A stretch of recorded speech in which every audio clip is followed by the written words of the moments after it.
বিএনপির ভারপ্রাপ্ত চেয়ারম্যান তারেক রহমানের ৬১তম জন্মদিন উপলক্ষে নওগাঁয় দোয়া মাহফিল ও ৫ শতাধিক দুস্থ মানুষের মাঝে খাবার বিতরণ করেছে জেলা বিএনপির সাংগঠনিক সম্পাদক নুরি আলম মিঠু। বৃহস্পতিবার রাতে শহরের তাজের মোড়ে এই কর্মসূচি পালন করা হয়।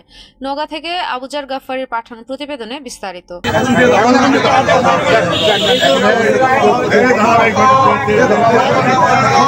জেলাতে আমাদের ৬টি আসন আছে। আমরা এই ৬টি আসন তারেক রহমানকে এবং খালেদা জিয়াকে আমরা উপহার দিতে। জন্মদিন উপলক্ষে দলীয়ভাবে কোনো ধরনের কেক কাটা বা জাঁকজমকপূর্ণ উৎসব না করার নির্দেশনা থাকলেও মানবিক উদ্যোগ হিসেবে অসহায় মানুষের মধ্যে খাবার বিতরণ কর্মসূচি গ্রহণ করা হয়।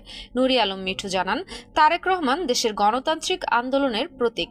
তার জন্মদিনে কেন্দ্র করে মানুষের মাঝে খাবার বিতরণ করা একটি সামাজিক দায়িত্ব ও মানবিক উদ্যোগ। এদিন বিকেল থেকেই তাজের মোড়ে নেতাকর্মীরা জামায়াত হতে থাকেন।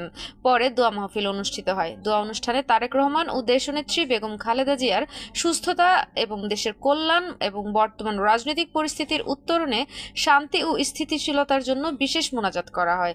অনুষ্ঠানে উপস্থিত ছিলেন পৌর বিএনপির যুগ্ম সাধারণ সম্পাদক শহীদুজ্জামান সাইদ, জিয়া ব্রিগেডের জেলা আহ্বায়ক আসাদুজ্জামান সিদ্দিকী টিপু, সোহাগ হোসেন জেলা মহিলা দলের সাংগঠনিক সম্পাদক রিনা পারভিন, উপজেলা মহিলা বিএনপির সহ সভাপতি নাসিমা শিরিন আক্তার সহ আরো অনেকে।